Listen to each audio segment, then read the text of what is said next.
Hello welcome to my channel. आप सभी students का स्वागत है हमारे यूट्यूब चैनल में। आज का ये video Himachal Pradesh junior office assistant 2020 की सीरीज़ का फोर्थ वीडियो है। चौथी क्लास है। इससे पहले मैं 3 वीडियोस कवर कर चुका हूँ।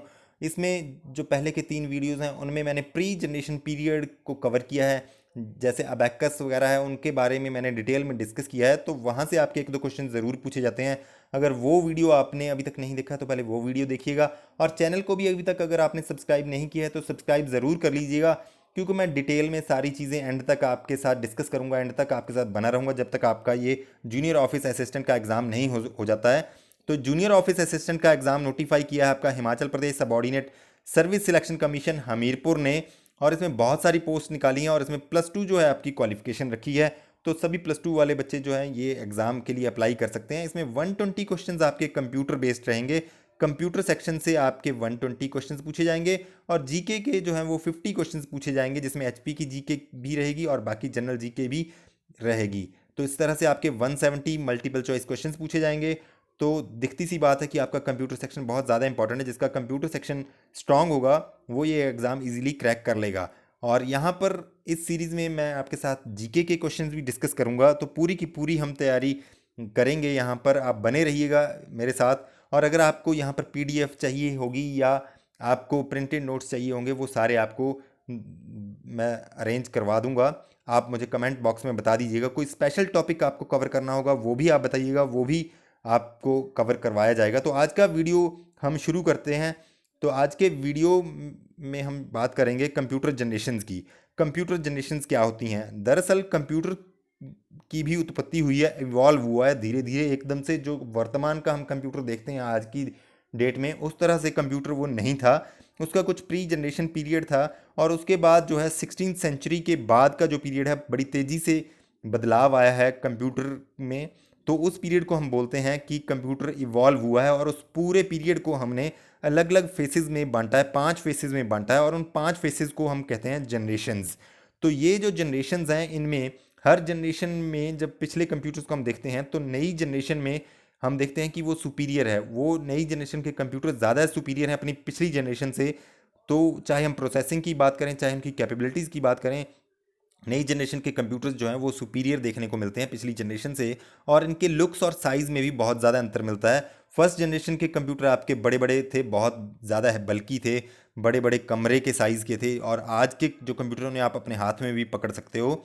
तो इस तरह से कुछ चेंजेस आए हैं। कुछ टेक्नोलॉजी में भी बहुत ज़्यादा चेंज आया है इसमें, जैसे स्विच सर्किट्स थे उनमें चेंज आया है। तो ये सारी चीज़ें हम डिस्कस करेंगे। पहले हम मोटा सा देख लेते हैं कि जनरेशन्स का पीरियड कौन कौन सा है। तो जो फर्स्ट जनरेशन है ये मानी जाती है 1946 से लेकर 1959 तक, लेकिन कुछ बुक्स में आपको 1940 से 1956 भी मिल जाएगा। तो ये डिस्प्यूटेड रहेगा अगर दोनों ऑप्शंस पूछे जाते हैं। ठीक है जी, और दोनों ऑप्शंस हैं, आप 1946 भी लिख सकते हैं। ठीक है जी, अगर आपका डिस्प्यूटेड रहता है तो आप मुझे बताइएगा, अगर इस तरह से दोनों डेट्स पूछ ली हैं। ठीक है जी, तो आपको मैं जेन्युइन सोर्स बता दूंगा, जो भी जेन्युइन सोर्सेज हैं। तो ये डिस्प्यूटेड अगर दोनों ऑप्शंस यहाँ पर पूछी जाती हैं। लेकिन 1946 को आप प्रेफर कीजिएगा, क्योंकि ENIAC जो फर्स्ट मॉडर्न कंप्यूटर है वो 1946 में बना था। सेकंड जनरेशन जो है आपका ये 1956 में कहीं लिखा है, कहीं पर 1959 लिखा है, और ये 1963 1964 तक चली है। थर्ड जनरेशन जो है वो 1964 से 1971 तक चली है। फोर्थ जनरेशन 1971 से वर्तमान तक चली है। जो प्रेजेंट डे कंप्यूटर हम लोग देखते हैं, बहुत सारे प्रेजेंट डे के कंप्यूटर जो हैं वो फोर्थ जनरेशन के हैं। और फिफ्थ जनरेशन के जो कंप्यूटर हैं वर्तमान में वो इवॉल्व हो रही है और आगे भी चलेगी। इसमें आर्टिफिशियल इंटेलिजेंस वगैरह सारी चीज़ें आती हैं फिफ्थ जनरेशन में आपकी। तो फर्स्ट जनरेशन के बारे में हम डिस्कस करते हैं। फर्स्ट जनरेशन में बहुत ज़्यादा जो इंपॉर्टेंट पॉइंट है, यहाँ पर जो वीडियोस में मैं जितनी चीज़ें डिस्कस कर रहा हूँ, इन चीज़ों को आप अपने एक नोटबुक रखिए अपने पास। नोटबुक में आप नोट करते रहिएगा और बार बार उनको रिवाइज करिएगा। ये बहुत सारी बहुत ज़्यादा इंपॉर्टेंट चीज़ें हैं, यहाँ से पूछी जा सकती हैं। इस जनरेशन वाले पीरियड से आपसे 1-2 क्वेश्चन ज़रूर पूछे जाएंगे। तो इनमें थर्मियन वाल्व्स यूज़ होते थे फर्स्ट जनरेशन के कंप्यूटर्स में, जिन्हें वैक्यूम ट्यूब्स भी कहा जाता था। कुछ भी आपसे एग्जाम में पूछ सकते हैं कि फर्स्ट जनरेशन पीरियड में क्या यूज़ होता था, थर्मियन वाल्व्स यूज़ होते थे या फिर वैक्यूम ट्यूब्स। ठीक है, तो ये दोनों चीज़ें यूज़ होती थी। वैक्यूम ट्यूब्स यूज़ होती थी आपकी फर्स्ट जनरेशन, बाकी किसी भी जनरेशन में ये चीज़ें यूज़ नहीं होती थी, इसलिए ये बहुत ज़्यादा इंपॉर्टेंट है। जो आपकी वैक्यूम ट्यूब थी ये एक ग्लास का बना डिवाइस था, बहुत ज़्यादा फ्रेगाइल था, इजीली ये टूट जाता था। इसमें एक फिलामेंट रहता था जो कि सोर्स होता था इलेक्ट्रॉनिक्स का, ठीक है। तो ये फिलामेंट बहुत ज़्यादा गर्म हो जाता था, जिस वजह से आपको बड़े बड़े एसीज़ की भी ज़रूरत पड़ती थी, बहुत ज़्यादा पावर कंजम्पशन होती थी इन वाले कंप्यूटर्स के अंदर। तो ये जो आपका वैक्यूम ट्यूब्स है, ये सारा कंट्रोल करता था आपका इलेक्ट्रॉनिक सिग्नल को कम ज़्यादा करना, वो सारा काम आपका वैक्यूम ट्यूब्स का था। वैक्यूम ट्यूब जो था वो बेसिक कंपोनेंट था आपका सर्किटरी का, सर्किट के लिए यूज़ किया जाता था। यहाँ वाला मेमोरी भी लिखा है, लेकिन ये मेनली सर्किट के लिए यूज़ किया जाता था आपका वैक्यूम ट्यूब्स को। तो इन यहाँ पर ये आप याद रखिएगा कि सर्किट सर्किट के लिए किसको यूज़ किया जाता था फर्स्ट जनरेशन के कंप्यूटर्स में, इस तरह से पूछ सकते हैं, तो आप याद रखिएगा कि वैक्यूम ट्यूब्स को। तो यहाँ पर जो और इम्पॉर्टेंट चीज़ है कि बैच प्रोसेसिंग होती थी इन इन वाले कंप्यूटर्स में, बैच प्रोसेसिंग होती थी। तो ये भी फर्स्ट और सेकंड जनरेशन के कंप्यूटर तक ही है, बैच प्रोसेसिंग वाला जो आपका टेक्नोलॉजी है। तो ये यहाँ पर नेक्स्ट जो बड़ी इंपॉर्टेंट चीज़ है कि पंच कार्ड यूज़ होते थे। पंच कार्ड पूछा जा सकता है कि किस जनरेशन के कंप्यूटर्स में इस्तेमाल होते थे। तो फर्स्ट जनरेशन के कंप्यूटर्स में आपके पंच कार्ड यूज़ होते थे, पेपर टेप यूज़ होती थी, मैग्नेटिक टेप यूज़ होती थी, ठीक है जी। और ये किस लिए यूज़ किए जाते थे, ये इनपुट और आउटपुट डिवाइसेस की तरह यूज़ किए जाते थे। तो ये चीज़ भी आपको पता होनी चाहिए कि ये punch card, paper tape, magnetic tape किस जनरेशन में यूज़ होती थी और ये किस लिए यूज़ होते थे। ये आपके मेमोरी के लिए यूज़ किए जाते थे, और ये इनपुट आउटपुट यूनिट की तरह जो है वो इस्तेमाल किए जाते थे। ये आप जो वीडियो में यहाँ पर देख रहे हैं, ये एक पंच कार्ड है, IBM का पंच कार्ड था। तो इस तरह के ये पंच कार्ड थे, इनमें इनको पंच किया होता था, ये पेपर के कार्ड बने होते थे, ठीक है जी, हार्ड पेपर होता था थोड़ा सा। तो इनको अलग अलग जगह पर एक कोडिंग में इनको पंच किया जाता था। तो इस तरह ये देख रहे हैं आप। तो ये जो नीचे आप देख रहे हैं ये पेपर टेप है, इन्हें भी पंच किया जाता था पेपर की टेप को, ठीक है। तो ये जो थे आपका वैक्यूम ट्यूब्स जो थी, इन्हें कैलकुलेशंस में भी यूज़ किया जाता था, ठीक है। और ये बहुत बड़ी होती थी साइज़ में, ये मैंने आपको बता दिया है, ठीक है। और इन इन जो फर्स्ट जनरेशन के कंप्यूटर हैं, इनमें प्रोग्राम लिखना बहुत ज़्यादा डिफ़िकल्ट होता था। तो कुछ कंप्यूटर्स हैं ये भी पूछे जाते हैं, तो इनकी फुल फॉर्म्स भी आप याद रखिएगा। जो फर्स्ट जनरेशन के कुछ कंप्यूटर्स हैं, तो एनियाक है, एनियाक अपने आप में बहुत ज़्यादा इंपॉर्टेंट है, फर्स्ट मॉडर्न कंप्यूटर है एनियाक। एनियाक की फुल फॉर्म पूछी जाती है आपके JOA में, electronic numerical integrator and calculator, ठीक है जी। ये फुल फॉर्म याद रखिएगा, 1946 में ये बना है। ये देखिए एनियाक किस तरह से दिखता था। ये इसमें जो है आपका वैक्यूम ट्यूब्स हैं। तो इस जनरेशन के जो ये कंप्यूटर था एनियाक था फर्स्ट जनरेशन का, ये 1946 में बना, पेंसिल्वेनिया में बना था, USA में। और यहाँ पर ये भी इस वाले कंप्यूटर से आपसे कुछ ना कुछ क्वेश्चन ज़रूर पूछा जा सकता है। यहाँ पूछे गए हैं ये सारी चीज़ें, ये पूछी गई हैं। और ये किसने बनाया था, J. प्रेस्पर, जॉन प्रेस्पर एकर्ट और जॉन V. मॉचली, ठीक है। ये दोनों नाम याद रखिए, ये पूछे गए हैं पहले भी, दोबारा पूछे जा सकते हैं। नीचे आप ये देखिए, आइडिया लगाइए कि इसका साइज़ कितना बड़ा था। 30 एनियाक जो था वो 30 बाय 50 फुट का था, और वेट जो इसका 30 टन था, ठीक है जी। 18,000 वैक्यूम ट्यूब्स इसमें थी, 70,000 रजिस्टर थे, 10,000 कैपेसिटर थे, ठीक है जी। और 150 किलोवाट इलेक्ट्रिसिटी इसको चाहिए होती थी चलाने के लिए, और बहुत ज़्यादा हीट जनरेट करते थे, जल्दी जल्दी फ्रीक्वेंटली इनमें प्रॉब्लम्स आ जाती थी इन कंप्यूटर्स में। फर्स्ट जनरेशन के जो ये एनियाक के जैसे कंप्यूटर थे, इनमें बहुत जल्दी जल्दी प्रॉब्लम्स आती थी, इसी वजह से बहुत ज़्यादा खर्चा आता था। नेक्स्ट जो इंपॉर्टेंट कंप्यूटर इस जनरेशन का है वो है एडवैक। एडवैक की फुल फॉर्म है electronic discrete variable automatic computer. इसे डेवलप किया गया था 1950 में। ये डिज़ाइन किया गया था वॉन न्यूमैन ने। एक वॉन न्यूमैन आर्किटेक्चर है, वो हम डिस्कस करेंगे बाद में कि वो क्या चीज़ है। वॉन न्यूमैन आर्किटेक्चर पे बेस्ड हैं कंप्यूटर्स जो हैं। तो वॉन न्यूमैन ने जो बनाया था वो कौन सा था, किसने डिज़ाइन किया था, एडवैक डिज़ाइन किया था वॉन न्यूमैन ने। तो ये भी आपका काफ़ी ज़्यादा इंपॉर्टेंट है, एडवैक की भी आप फुल फॉर्म याद रखिएगा। हालांकि एनियाक से क्वेश्चन ज़रूर पूछे गए हैं आपके पहले, एडवैक से भी पूछा जा सकता है यहाँ पर आपका। अब यहाँ पर जो है एडवैक के बारे में इंपॉर्टेंट है कि यहाँ पर एक नया कंसेप्ट शुरू हुआ कि जहाँ पर डाटा और इंस्ट्रक्शंस को स्टोर करके रखा जाने लगा कंप्यूटर के अंदर ही, जिस वजह से आपका जो भी ऑपरेशंस थे, कंप्यूटर का काम था, कंप्यूटिंग ऑपरेशंस थे, वो बहुत ज़्यादा तेज़ हो गए। इंस्ट्रक्शंस जो हैं और डाटा जब कंप्यूटर के अंदर रहने लगा, स्टोर रहने लगा, तो सारे कंप्यूटर का ऑपरेशन बहुत ज़्यादा फास्ट हो गया उस वजह से, ठीक है जी। और उसका एक और फ़ायदा हुआ कि लॉजिकल डिसीजन भी इंटरनली लेने में कैपेबल हो गया एडवैक इस वजह से। नेक्स्ट आपका आ जाता है एडसैक। एडसैक का फुल फॉर्म हुआ electronic delay storage automatic calculator. ये डेवलप किया था एमवी विल्कस ने कैम्ब्रिज यूनिवर्सिटी में 1949 में। नेक्स्ट आ जाता है आपका यूनिवैक। यूनिवैक बहुत ज़्यादा इंपॉर्टेंट है, इसकी full form universal automatic computer है। ये क्यों इंपॉर्टेंट है? क्योंकि ये फर्स्ट कमर्शियली सक्सेसफुल कंप्यूटर था, पहला ऐसा कंप्यूटर था जो कि कमर्शियली अवेलेबल था, जिसे खरीदा या बेचा गया। तो यहाँ ये भी जो है आपका एनिएक जो था उन्होंने ही बनाया था, ये एकर्ट एंड मॉचली ने ही बनाया था 1951 में। तो यूनिवैक भी आपका बहुत ज़्यादा इंपॉर्टेंट है, जिस तरह से एनिएक इंपॉर्टेंट है उसी तरह से यूनिवैक भी आपका बहुत ज़्यादा इंपॉर्टेंट है। ये भी आप चीज़ें इसके बारे में पढ़ के रखिएगा। नेक्स्ट है, इसमें कुछ ड्रॉबैक्स थे वो देख लेते हैं, ये आपको वैसे क्लियर भी हो गए हैं कि बल्कि थे, साइज़ में बहुत ज़्यादा बड़े थे, देखा आपने कितना बड़ा था, एक रूम से भी बड़ा था।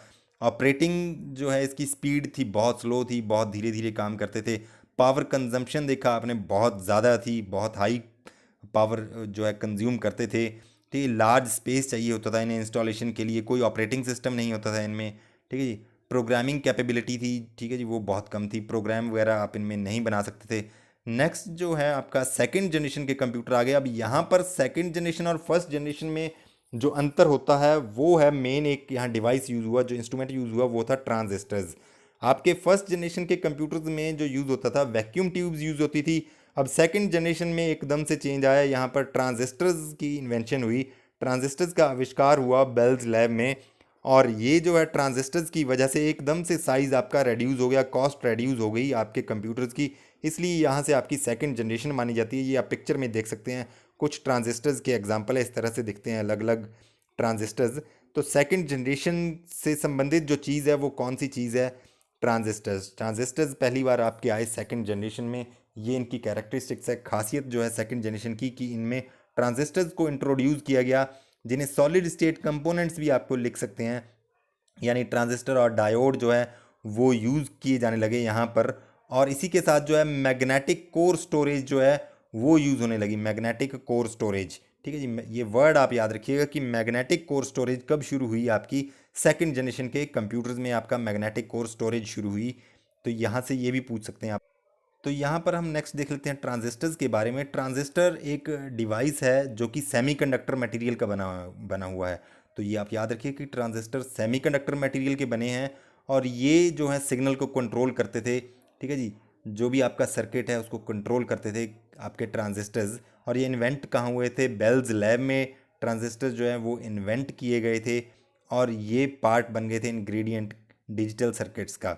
और ये जो आपके ट्रांजिस्टर्स हैं इनका सेम फंक्शन था जो कि आपका वैक्यूम ट्यूब का फंक्शन था, वही फंक्शन आपका ट्रांजिस्टर्स का था। अब अंतर यहाँ पर सिर्फ ये था कि अब पहले इलेक्ट्रॉन्स जो थे वो मूव करते थे वैक्यूम ट्यूब में, अब ये मूव करने लगे सॉलिड मटेरियल में से। ठीक है जी, वैक्यूम ट्यूब की जगह, वैक्यूम की जगह अब इलेक्ट्रॉन्स आपके मूव करने लगे थे सॉलिड मटेरियल से। तो इनका साइज़ भी बहुत ज़्यादा रेड्यूस हो गया था। ठीक है जी, तो जो आपका सेमीकंडक्टर मटेरियल था तो इन इनमें ये यूज़ किया जाता था, तो ये लेस एक्सपेंसिव थे वैक्यूम ट्यूब से। और जो इनको इलेक्ट्रिसिटी थी वो भी कम ज़रूरत होती थी, हीट भी कम एमिट करते थे, कम गर्म होते थे, गर्म ज़्यादा नहीं होते थे। दिक्कत इसलिए इनमें वैक्यूम ट्यूब के मुकाबले में कम आती थी। मैन्युफैक्चरिंग कॉस्ट काफ़ी एकदम से रेड्यूस हो गई। यहाँ पर बहुत ज़्यादा इंपॉर्टेंट ये है कि concept of central processing unit ये पहली बार सेकंड जनरेशन के कंप्यूटर्स में इंट्रोड्यूस हुआ। मेमोरी का कंसेप्ट, ठीक है, प्रोग्रामिंग लैंग्वेज का concept first time, programming languages जो हैं फर्स्ट टाइम आपका सेकंड जनरेशन के कंप्यूटर्स में जो है इस्तेमाल होने लगी। तो ये वाले कंसेप्ट जो हैं पहली बार सेकंड जनरेशन के कंप्यूटर्स में इंट्रोड्यूस हुए। यहाँ पर एक बड़ा बदलाव ये था सेकंड जनरेशन के कंप्यूटर्स में कि पहले क्रिप्टिक बाइनरी मशीन लैंग्वेज ही यूज़ की जाती थी, पहले मशीन लैंग्वेज ही यूज़ की जाती थी, लेकिन अब जो है सिम्बॉलिक लैंग्वेज यूज़ की जाने लगी, असेंबली लैंग्वेज यूज़ की जाने लगी फर्स्ट टाइम सेकंड जनरेशन के कंप्यूटर्स में। ठीक है जी, तो ये जो आपकी क्रिप्टिक बाइनरी लैंग्वेज थी, ठीक है जी, वो बिल्कुल कोडेड लैंग्वेज थी, मशीन की लैंग्वेज थी। लेकिन अब जो है उसमें कुछ कोडेड वर्ड्स आने लगे, तो वर्ड्स वाली इंस्ट्रक्शंस थी। जो प्रोग्राम जो आप मॉडर्न डे में देखते हैं उस तरह के प्रोग्राम सेकंड जनरेशन के कंप्यूटर्स में शुरू हो गए थे। तो इसमें यहाँ पर जो कुछ इम्पॉर्टेंट जो है लैंग्वेजेस विकसित हुई हैं सेकंड जनरेशन के कंप्यूटर में, इनकी फुल फॉर्म पूछी गई है। कोबोल की फुल फॉर्म पूछी गई है पहले, कि कोबोल की फुल फॉर्म क्या है। कोबोल की फुल फॉर्म है कॉमन बिजनेस ओरिएंटेड लैंग्वेज, तो ये सेकंड जनरेशन के कंप्यूटर में यूज़ होने लगी थी कोबोल। फॉर्ट्रैन जो है, फॉर्ट्रैन फार्मूला ट्रांसलेशन, ठीक है जी, पहली प्रोग्रामिंग लैंग्वेज है। फिर ऑलगोल एल्गोरिथमिक लैंग्वेज, ये लैंग्वेजेस जो हैं, 3 लैंग्वेजेस आप याद रखिएगा कि किस जनरेशन के कंप्यूटर्स में यूज़ होती थी। तो ये सेकंड जनरेशन के कंप्यूटर्स में तीनों यूज़ होती थी। और यहाँ पर एक और इम्पॉर्टेंट चीज़ जो थी वो था कि पहली जनरेशन के कंप्यूटर में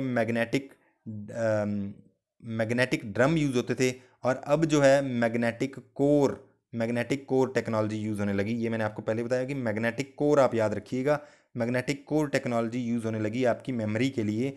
जो सेकंड जनरेशन के कंप्यूटर्स हैं कुछ हम यहाँ पर देख लेते हैं।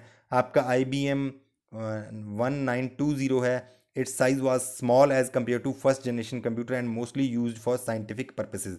तो IBM जो है 1920 वो साइंटिफिक पर्पसेस के लिए यूज़ किया जाता था।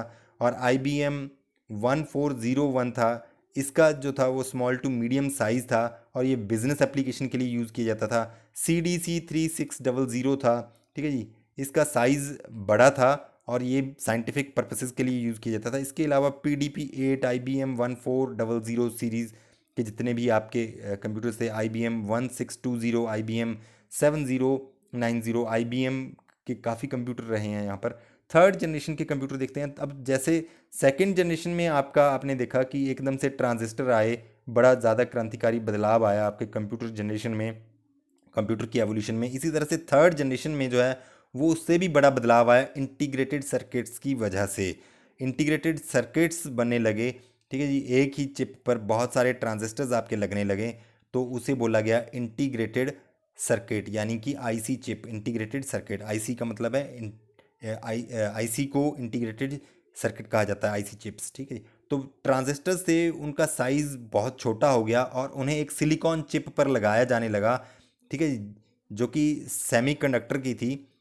सेमीकंडक्टर की जो सिलिकॉन चिप्स थी उन्हें यूज़ किया जाने लगा अब। और जो छोटा हो गया साइज़ आपका ट्रांजिस्टर्स का, उन छोटे छोटे ट्रांजिस्टर्स को, बहुत सारे ट्रांजिस्टर्स को आपकी एक ही चिप पर लगाया जाने लगा थर्ड जनरेशन कंप्यूटर में। तो थर्ड जनरेशन कंप्यूटर की कैरेक्टरिस्टिक्स है, जो सबसे खास बात है कि यहाँ पर IC इंटीग्रेटेड सर्किट डेवलप हुए थर्ड जनरेशन में। अब यहाँ पर जो आपका IC टेक्नोलॉजी है इसको माइक्रो इलेक्ट्रॉनिक्स भी कहा गया है।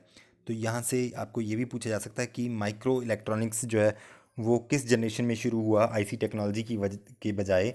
तो माइक्रो इलेक्ट्रॉनिक्स आप याद रखिएगा IC टेक्नोलॉजी को ही कहा जाता है। तो ये टेक्नोलॉजी आपकी यूज़ हुई है थर्ड जनरेशन के कंप्यूटर्स में। ये एक सबसे बड़ा बदलाव था और इस वजह से एफिशिएंसी, स्पीड, सारी चीज़ें जो है कंप्यूटर की बहुत ज़्यादा बढ़ गई। और यहाँ पर जो सिलिकॉन है वही बेसिक मटेरियल है, आपने देखा सिलिकॉन की बनी होती थी ये जो चिप्स हैं, ठीक है, इनके ऊपर ट्रांजिस्टर, डायोड वगैरह लगे रहते थे, ठीक है जी। तो सिलिकॉन जो है इसको डोप किया जाता है, मिक्स किया जाता है बाकी कुछ एलिमेंट्स के साथ, जैसे बोरोन, फॉस्फोरस, आर्सेनिक वगैरह के साथ, ठीक है जी, ताकि उसकी कंडक्टिव प्रॉपर्टीज़, उसमें कंडक्शन हो सके, कुछ उसमें इलेक्ट्रॉन्स जो हैं वो मूव हो सके, सिग्नल मूव हो सके। तो इसलिए इन्हें डोप किया जाता है या मिक्स किया जाता है। तो बोरोन, फॉस्फोरस, आर्सेनिक वगैरह से इसको जो है डोप किया जाता है। तो कंप्यूटर्स जो हैं इनमें प्रिंटेड सर्किट बोर्ड यूज़ किया जाता है। जो आप मदर बोर्ड देखते हैं वो एक तरह का प्रिंटेड सर्किट बोर्ड है, उसके ऊपर प्रिंटेड रहता है पूरे का पूरा सर्किट और उसके ऊपर कंपोनेंट्स लगाए जाते हैं अलग अलग। तो इसमें जो है अलग अलग तरह की चिप्स हैं, जैसे CPU चिप है, ठीक है जी, इसकी CPU चिप है, इसे माइक्रो प्रोसेसर भी कहा जाता है, ठीक है जी। माइक्रो प्रोसेसर की वजह से ही जो वर्तमान के प्रेजेंट डे आप कंप्यूटर देखते हैं उन्हें आपका माइक्रो कंप्यूटर भी कहा जाता है। तो वो टाइप ऑफ कंप्यूटर्स हम नेक्स्ट वीडियो में कवर करेंगे। तो टाइप ऑफ कंप्यूटर में से भी क्वेश्चन आपका आता है, वो भी आप देखिएगा। सिंगल जो अब आपका IC आ गया, उस पर आपको मैंने बता दिया कि बहुत सारे एक ही चिप पर बहुत सारे ट्रांजिस्टर, रजिस्टर, कैपेसिटर लगने लगे, जिस वजह से जो है एफिशिएंसी कंप्यूटर की बहुत ज़्यादा बढ़ गई, ठीक है जी। और जो इस तरह से इनके ऊपर ये लगाए जाते थे चिप, सिंगल चिप के ऊपर सारी चीज़ें, तो इन्हें कहा जाता था इंटीग्रेशन, ठीक है जी। तो स्मॉल स्केल इंटीग्रेशन थी, जब थोड़े कम लगते थे उसे स्मॉल स्केल इंटीग्रेशन कहा गया है। जब एक चिप के ऊपर कम ट्रांजिस्टर लगते थे तो वो स्मॉल स्केल इंटीग्रेशन थी, उससे ज़्यादा थोड़े बढ़े तो मीडियम स्केल इंटीग्रेशन। तो आपका जो स्मॉल स्केल इंटीग्रेशन से मीडियम स्केल इंटीग्रेशन तक की जो चिप्स हैं वो आपकी थर्ड जनरेशन में बनी हैं। तो यहाँ पर एक और चीज़ है कि इन्होंने कोर मेमोरी जो है वो रिप्लेस कर दी गई सॉलिड स्टेट मेमोरी से, ठीक है। सॉलिड स्टेट मेमोरी आप SSD ना समझें, ठीक है जी। SSD ये नहीं है, सॉलिड स्टेट मेमोरी जो आपकी जो आप देखते हैं हार्ड ड्राइव वगैरह, वो उस तरह से इस तरह की मेमोरी आपकी इस्तेमाल होने लगी। और यहाँ पर आपकी एक और बड़ी इंपॉर्टेंट चीज़ है कि जो basic beginners all purpose symbolic instruction code, जो बेसिक लैंग्वेज है एक, ये कब डेवलप हुई, इस तरह से क्वेश्चन पूछा जा सकता है। ये थर्ड जनरेशन के कंप्यूटर्स में जो डेवलप हुई है आपकी बेसिक बेसिक लैंग्वेज, ठीक है जी। तो यहाँ पर बहुत सारी चीज़ों का आप देखते हैं कि बदलाव आया है। आपका इनपुट आउटपुट डिवाइसेस जो हैं वो भी बहुत ज़्यादा बदलाव आया उनमें। और सबसे ज़्यादा जो बदलाव आया वो आपका सेकेंडरी स्टोरेज डिवाइसेस में बहुत आया है, बहुत ज़्यादा सिग्निफिकेंट यहाँ पर चेंज हुआ है आपका थर्ड जनरेशन के कंप्यूटर्स में। तो थर्ड जनरेशन के कंप्यूटर्स में जो है आपका कैलकुलेशन बहुत ज़्यादा फास्ट होने लगी, माइक्रो सेकंड से नैनो सेकंड तक होने लगी। यहाँ पर ये कुछ एग्जाम्पल है, ठीक है जी, कुछ कंप्यूटर्स के एग्जाम्पल है, तो ये आप देख सकते हैं। तो यहाँ पर एक और चीज़ है कि मिनी कंप्यूटर्स जो हैं, मिनी कंप्यूटर्स बने इसी इसी जनरेशन में। मिनी कंप्यूटर्स के बारे में ये भी आपका टाइप ऑफ कंप्यूटर आ गया है, तो ये सारा हम डिस्कस करेंगे नेक्स्ट वीडियो में। तो मिनी कंप्यूटर आपसे पूछा जा सकता है कि मिनी कंप्यूटर कब डेवलप हुए हैं। मिनी कंप्यूटर आपका डेवलप हुए हैं थर्ड जनरेशन में, जबकि माइक्रो कंप्यूटर आपका फोर्थ जनरेशन में। फोर्थ जनरेशन के जो प्रेजेंट डे कंप्यूटर्स हैं, आपके पीसी वगैरह आप देखते हैं, लैपटॉप, वो माइक्रो कंप्यूटर हैं, वो फोर्थ जनरेशन में जाके तैयार हुए हैं। तो इसके कुछ फीचर्स हैं कि ये इनमें था बहुत स्मॉल आईसी चिप्स यूज़ होने लगी थर्ड जनरेशन में, ठीक है जी। Relatively very small in size हैं, ठीक है। Made use of operating system का यूज़ होने लगा है। प्रोसेसिंग स्पीड ज़्यादा थी, रिलाइएबिलिटी थी इनकी ज़्यादा बढ़िया, काम करते थे, एफिशिएंसी ज़्यादा थी, स्पीड ज़्यादा थी इनकी, और हाई लेवल लैंग्वेज यूज़ कर रहे थे, और लार्ज मेमोरी थी, कॉस्ट लो थी। ये सारी चीज़ें आपका था। ये फोर्थ जनरेशन का अब आपका आ गया। फोर्थ जनरेशन के कंप्यूटर्स में जो है, फोर्थ जनरेशन के कंप्यूटर जो 1971 से लेकर वर्तमान तक आप देखते हैं, तो इनमें जिस तरह से आपने देखा ट्रांजिस्टर, देखा आपने कि ट्रांजिस्टर था सेकंड जनरेशन में, आपका ट्रांजिस्टर आया। थर्ड जनरेशन में आपका आईसी आया। फोर्थ जनरेशन में जो सबसे बड़ी चीज़ थी वो थी माइक्रो प्रोसेसर। माइक्रो प्रोसेसर आ गए फोर्थ जनरेशन में, और माइक्रो प्रोसेसर जिसे सीपीयू भी कहा जाता है, ठीक है जी। तो ये बन गए आपके माइक्रो प्रोसेसर। माइक्रो प्रोसेसर है जो सबसे बड़ी खासियत है फोर्थ जनरेशन के कंप्यूटर्स की। ये आप देख रहे हैं माइक्रो प्रोसेसर के यहाँ पर इंटेल कोर i7 का, ठीक है। तो इस तरह से इन पर पिन्स लगी होती हैं ये, ठीक है जी। तो ये अलग अलग फंक्शंस रहते हैं, ये सारे का सारा आपकी प्रोसेसिंग इतने छोटे से यूनिट में सारी होती है। तो ये प्रेजेंट डे कंप्यूटर्स हैं। प्रेजेंट डे कंप्यूटर्स कौन सी की जनरेशन के हैं? फोर्थ जनरेशन के हैं।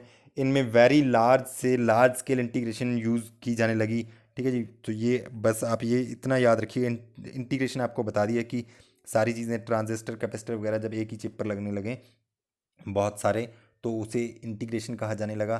तो इस तरह से जो है वेरी लार्ज स्केल इंटीग्रेशन आपकी यूज़ होती है फोर्थ जनरेशन के कंप्यूटर्स में। और यहाँ पर जो है ये एक चिप है 4004 चिप इंटेल की थी। ये डेवलप हुई थी 1971 में, आपकी थी ये इंटेल की। इंटेल जो है ये आज भी जो है आपका माइक्रो प्रोसेसर चिप्स बनाने के लिए आज भी ये जाना जाता है। तो फोर्थ जनरेशन के कंप्यूटर्स में आप ये सबसे ज़्यादा इम्पॉर्टेंट बात आप ये याद रखिएगा कि इनमें जो है आपका यूज़ होने लगा माइक्रो प्रोसेसर। माइक्रो प्रोसेसर की वजह से ही कहा जाता है वर्तमान कंप्यूटर्स को माइक्रो कंप्यूटर्स, ठीक है। तो ये आप याद रखिएगा कि माइक्रो कंप्यूटर्स जो हैं आपके जो पीसी हैं वो माइक्रो कंप्यूटर्स हैं। तो इनमें जो है कुछ एग्जांपल्स हैं नीचे आपको, एप्पल टू अल्ट्रा 8880। तो यहाँ पर क्रे वन याद रखिएगा, ये सुपर कंप्यूटर भी इसी जनरेशन में बने हैं। क्रे वन, क्रे XMP, ये सुपर कंप्यूटर्स के कुछ एग्जांपल हैं। तो इस जनरेशन के ये सुपर कंप्यूटर्स हैं। तो इनमें कुछ और डेवलपमेंट्स भी जो हुई हैं ये भी आप याद रखिएगा कि यहाँ पर माइक्रो इलेक्ट्रॉनिक्स की डेवलपमेंट हुई है, मल्टी प्रोसेसिंग होने लगी, मल्टी प्रोग्रामिंग होने लगी, टाइम शेयरिंग की जाने लगी, ठीक है जी। ऑपरेटिंग स्पीड बहुत ज़्यादा बढ़ गई। वर्चुअल स्टोरेज का कंसेप्ट यहाँ पर फोर्थ जनरेशन के कंप्यूटर्स में आपका आ गया। नेक्स्ट जो है आपका फिफ्थ जनरेशन है, ये जो है प्रेजेंट डे से आगे तक चलेगी अभी। तो ये जो है आपको मैंने बताया था कि आर्टिफिशियल इंटेलिजेंस पर पूरी तरह से बेस्ड है। आर्टिफिशियल इंटेलिजेंस, कृत्रिम बुद्धिमत्ता, यानी कि आर्टिफिशियली ऐसी मशीन्स बना दी गई हैं जो कि पूरी तरह से सोचने समझने की जिनके अंदर क्षमता है, लेकिन ये अभी भी डेवलप हो रही हैं। और इनमें अगर हम बात करें जैसे वॉइस रिकॉग्निशन वगैरह, जो इस तरह के एप्लीकेशंस हैं, ये हम कह सकते हैं कि फिफ्थ जनरेशन के जो फीचर्स हैं, फिफ्थ जनरेशन के कंप्यूटर्स में ये चीज़ें एप्लीकेशंस पाई जाती हैं। गेमिंग है, तो ये इस तरह की चीज़ें, गेमिंग वगैरह आपका सारा जो है वो आपका 5th जनरेशन के कंप्यूटर्स हैं। और ये अभी तक पूरी तरह डेवलप नहीं हुआ, इवॉल्व हो रहा है, क्योंकि अभी तक भी ये जो है हम नहीं कह सकते हैं कि ऐसा कोई कंप्यूटर नहीं है जिसमें पूरी तरह से आर्टिफिशियल इंटेलिजेंस आ चुकी हो, यानी जो कि पूरी तरह से इतना डेवलप हो गया कि पूरी तरह से सिमुलेट कर सके ह्यूमन बिहेवियर को, पूरी तरह से ह्यूमन बिहेवियर जो है दिखा सके, जिस तरह से ह्यूमन सोच सकता है, पूरी तरह से डिसीजन ले सकते हैं इंसान। तो इस तरह का तो अभी तक नहीं देखने को मिलता है। लेकिन जो है यहाँ पर आप ये याद रखिएगा कि जो है आपका 4th जनरेशन के जो कंप्यूटर्स हैं, इनमें और 5th जनरेशन के कंप्यूटर्स में फ़र्क यही है आर्टिफिशियल इंटेलिजेंस का। 5th जनरेशन के कंप्यूटर्स में है बहुत ज़्यादा फास्ट हो गई है प्रोसेसिंग, ठीक है। और आर्टिफिशियल कुछ लैंग्वेजेस भी डेवलप हुई हैं, ठीक है जी। आर्टिफिशियल लैंग्वेजेस हैं, ये आपसे पूछा जा सकता है, LISP प्रोलॉग, ठीक है। ये लैंग्वेजेस हैं आर्टिफिशियल इंटेलिजेंस के लिए, ठीक है। LISP and Prolog. तो कुछ आगे ये आप यहाँ पर देख सकते हैं कि अलग अलग जनरेशन में क्या है टेक्नोलॉजी। ये मैंने चार्ट बनाया है कि फर्स्ट जनरेशन के कंप्यूटर्स में आपका वैक्यूम ट्यूब था, फिर ट्रांजिस्टर था, फिर IC आ गया, फिर माइक्रो प्रोसेसर, आर्टिफिशियल इंटेलिजेंस आ गया, ठीक है जी।